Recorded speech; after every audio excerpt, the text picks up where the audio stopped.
Once again, Donald Trump is testing out a new strategy with Iran, with this war now grinding into a 6th month. Over the weekend, he told Axios he's now low-keying it, whatever that means, hoping that the mounting economic pressure on Tehran will be more effective than the on-again, off-again strikes that we've seen over these last several weeks. Of course, the main pressure point is the Strait of Hormuz here, and Iran has its own strategy of economic pressure, pushing a new set of conditions to reopen the strait. They're demanding billions of dollars, the removal of American troops from the region, and an end to the naval blockade. This comes as the Wall Street Journal reports that Trump had thought that the reopening of the strait was imminent. U.S. officials say he was prepared to declare victory and even floated the idea of walking away without a nuclear deal. Joining me now to break all of this down, retired 4-star U.S. Army General Barry McCaffrey, a decorated combat veteran of Vietnam and a former battlefield commander in the Persian Gulf. Vaughn and Shelby are still with us as well. General, how will Trump be able to declare victory with the strait back open, considering the strait was, wide open before this war even started in the first place? Well, it's an ultimate stalemate. There's no question about it. There's no military option left for the United States that can guarantee opening the Strait of Hormuz without the commitment of significant U.S. ground forces, which is simply not going to happen. It'd have to be a substantial effort, extended a year or so, significant U.S. casualties. So that's off the table. I think what we've probably underestimated is the hatred of the IRGC and theological leadership in Iran, particularly given the opening strike of this war, which eliminated much of their political, economic, and military leaders. So they're playing hardball with us. Obviously, it's unacceptable completely to bar U.S. naval forces from the Persian Gulf, and it's equally unacceptable to cede control of the strait to Oman and Iran. I think Mr. Trump has no options. At some point, Iran will choke on the economic destruction it's causing, and they'll get back to the table. So there's got to be a diplomatic solution, not a military one.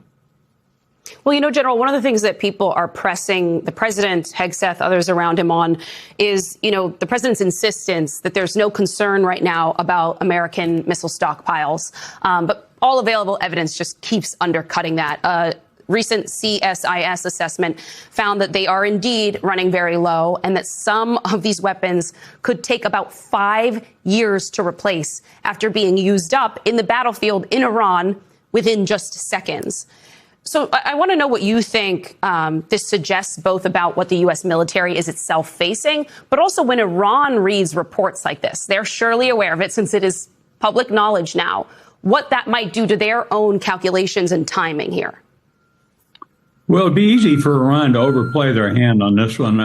Obviously, the depletion of these exquisite munitions, U.S. Navy Tomahawk, the Army Precision Strike missiles, the defensive missiles, THAAD and Patriot, is a significant factor in U.S. global strategy. We're trying to deter China from seizing Taiwan, deter North Korea from mischief. So it is a factor. It's probably not that much of a factor dealing with Iran.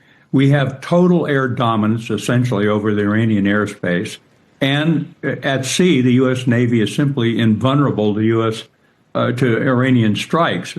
We've got thousands of JDAM bombs, which can be our precision strike and require an aircraft to overfly Iran. But we can do that with relatively low losses. So I think when it comes to Iran, U.S. military power is still dominant, but not useful in resolving this dilemma. Vaughn, do you get a sense from your sources around this White House that they understand what the general just said there? That, while we may still have a lot of resources that this administration can be proud of and can brag about, the reality is there really is no good military option left here. It's not the one that this White House anticipated.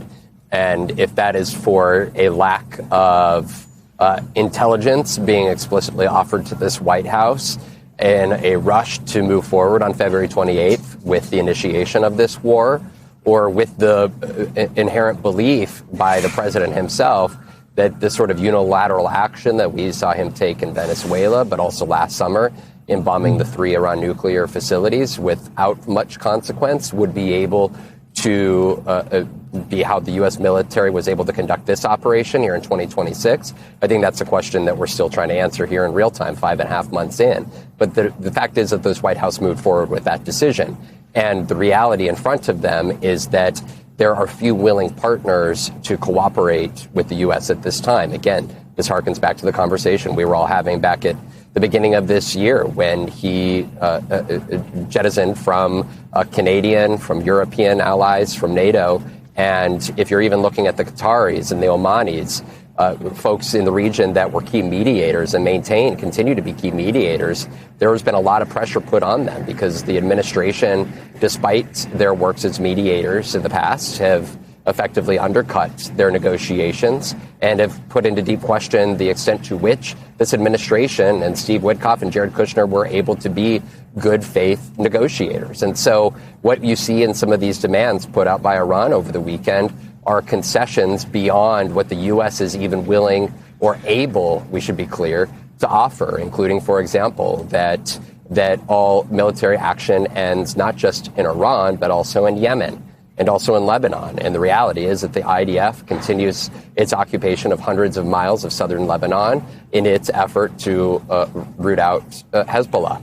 And the president of the United States, and what was a very clear message from Bibi Netanyahu over the weekend, was that when it came to Gaza and the peace plan that the administration had sought to negotiate with Hamas, that Bibi Netanyahu is not wholly on board. And so there is not unilateral power out of the West Wing here in Washington, D.C., but really this is at a moment in which the president finds himself in a difficult place, and time may be the only outlet that he has at this point, as the general is saying.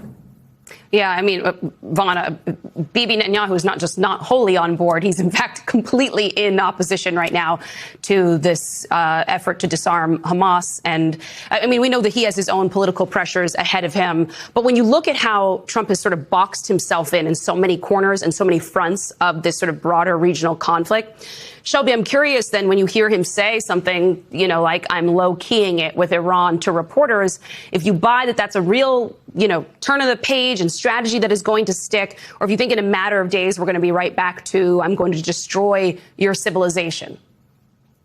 I think it's anyone's guess. And I also think it depends on who he's talking to inside the administration. There are differing opinions about what to do next, even at this point inside the administration. More and more officials that I'm hearing from believe that the president needs to simply find a way out of this, and that the path is not going to be by continuing military options. But there are still certainly people inside the administration who do want the president to continue those operations. So it's really going to be dependent on a number of factors: how he's feeling in that moment, what is Iran saying, how are these negotiations going, are they even continuing on, and also who he's talking to, right? Who are the administration officials that have his ear in this very moment? So I think it's a wait and see process. I think we very much in 3 days could hear from the president issue more threats against Iran. But at the end of the day, I think it's also clear that his preference at this point in time is not more military action. He clearly wants to find a way to get out of all of this. Shelby Vaughn and General McCaffrey, good to see all of you, and thank you.